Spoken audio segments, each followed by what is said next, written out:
Hindi ko malimutan ang iyong mga utang sa tindahan.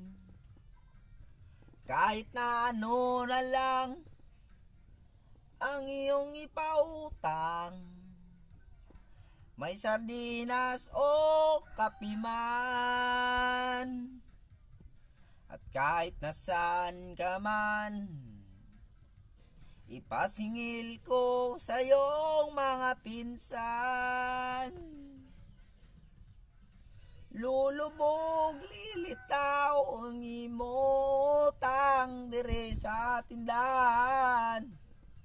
Patuloy lang pangutang, kaibigan, o palautang.